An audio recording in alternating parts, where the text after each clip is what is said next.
Today on the homestead we're going to have a crack at making some bread outdoors. I'm sorted on making bread at home now. Pretty good at it. The oven's nice and sensible, you know. I make bread every week for the family. It's always eaten, it's always enjoyed. So I've got that down pretty well. But out here, different story. Never tried it before. I'm going to be using a different flour, that's going to be, well, this is going to be my oven. That's going to be my heat source. We'll see how we go. First things first, we need some hot water, so it's a great excuse to have a cup of tea. So this is what I'm attempting today. It's a spelt flour, which is a much older style of flour. The side of the box here, excuse me all the barking in the background. Spelt is an ancient grain that's been grown in Somerset since the start of the Iron Age, blah blah blah blah blah. It's high in protein and fibre and it's a good source of slow release energy, da da da da da, and it is easier to digest than modern wheat, apparently, because it's got a unique gluten structure. Gluten.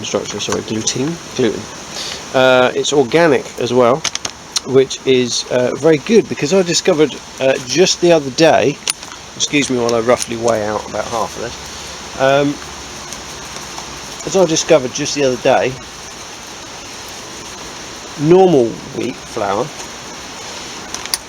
contains traces of glyphosate, which to you and me is Roundup weed killer, because farmers often, not always, but often use Roundup to ripen their crop. So they discovered at some point, and I don't know who discovered it and when, but they discovered at some point that it helps to ripen the crop. So you don't really want to be eating that if you can avoid it. So if you can get organic bread flour, I would. Now the water level is a bit of a guess, as I say, different flour, different quantities, because when I'm baking at home I always use like a 1.5 kilo bag of flour. I use a full bag, get 2 good sized loaves out of that. Here it's a bit of a guess. Also the flour is different to normal, and different flours have different levels of absorption. So the warm water is 1 part boiling water to 1 part cold.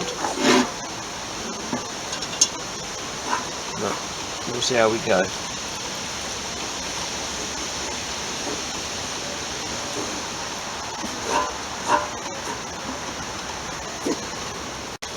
Right, adding into that fast action dried yeast. Of course, if I was doing this properly, I would have my own yeast culture, which I'd keep, but that's a stage beyond where I am at the moment. So live yeast culture is the next development. Salt. Now that's about 2 teaspoons of salt gone in there.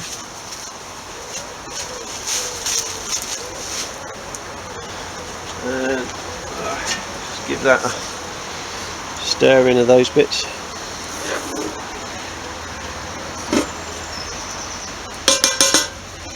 And then oil. I'd normally use a hard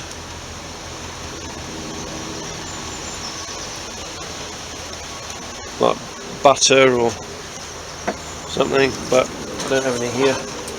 I'm using the oil, which has been recycled after cooking various items. Just mix that around a bit, get that mixed in. Might want a bit more oil, not going to hurt.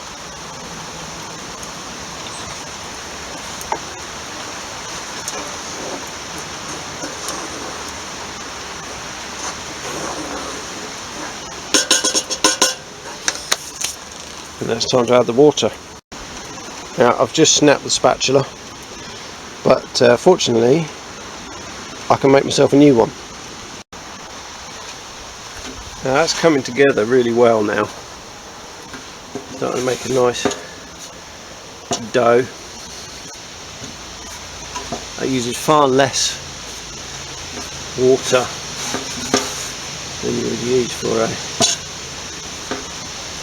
a normal white flour. White flour seems to absorb an awful lot of water, and this is more like a whole grain, and it's just not absorbing as much.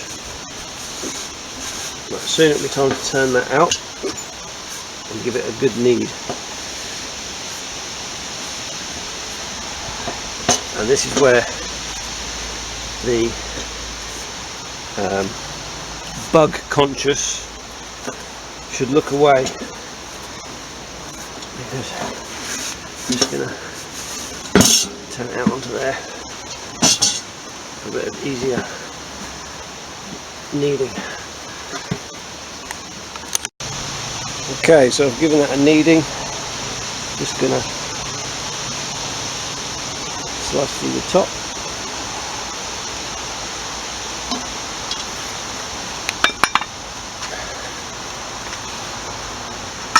Cover it,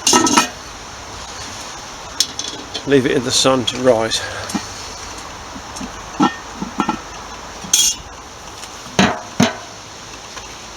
So this bread making is a bit of an experiment, and I think a lot of the problem we have these days in the world is people are scared to experiment, because there's so many online experts who convince you that, you know, they're an expert, their way is right, they know what they're doing.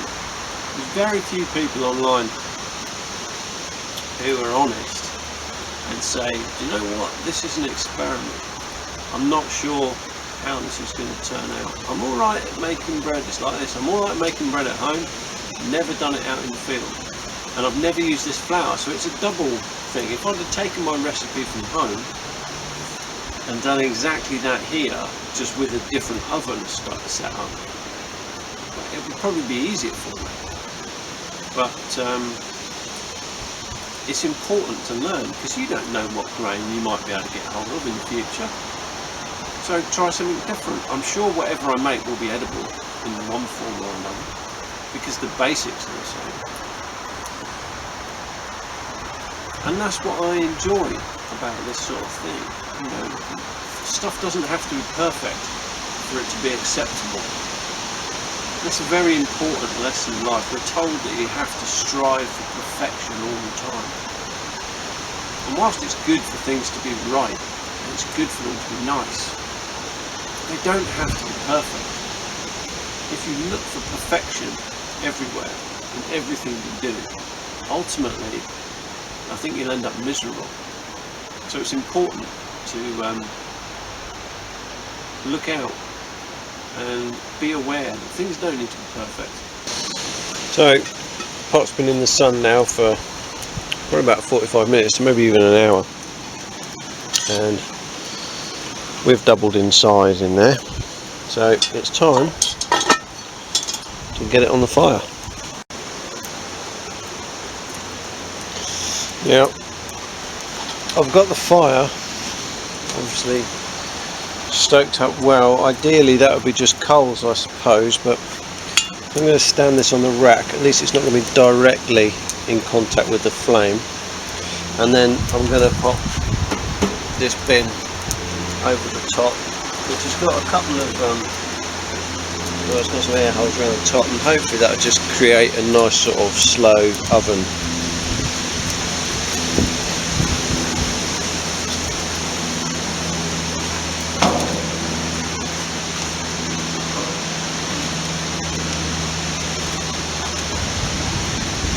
While that's in the oven, I'm just going to have a bit of a lollygag in my hammock with one of my favourite reads. Always good to refresh your memory.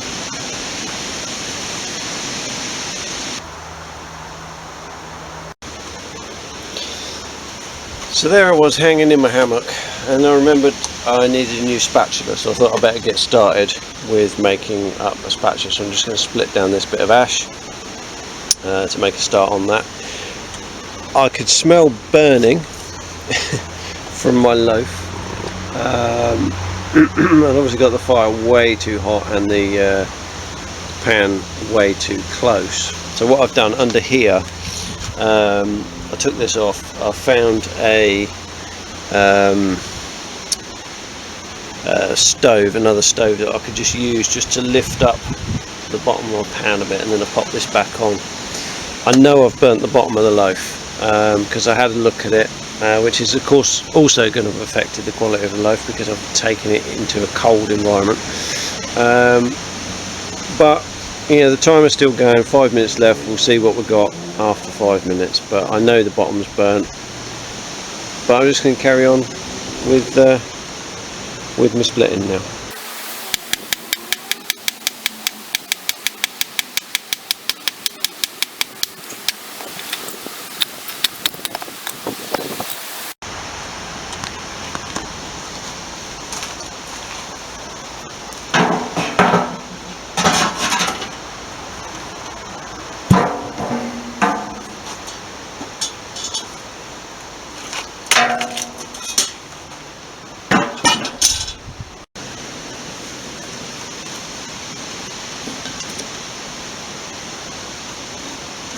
Oh, carbon.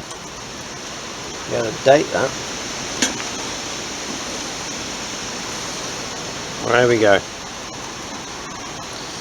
Let that cool down a bit, I think.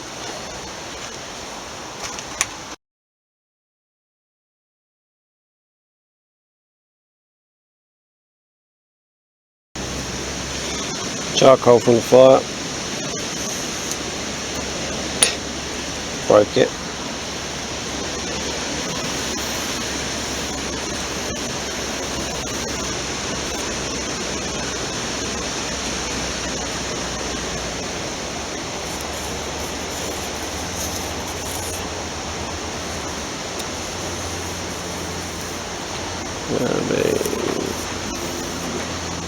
Something like that.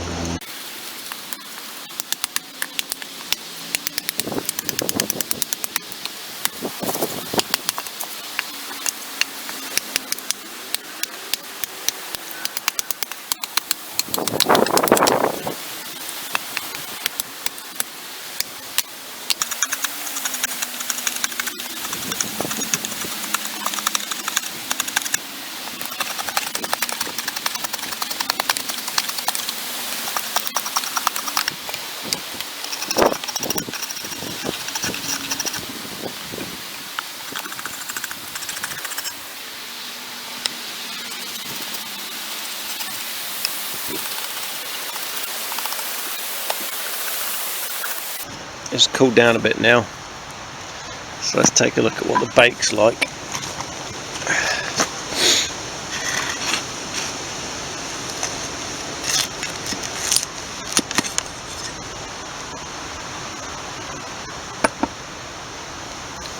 It's pretty heavy.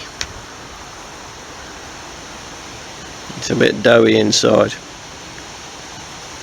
so it needed longer on a lower heat, but it's a learning curve. It's all part of the journey. Oh, and I got a new spatula. All good.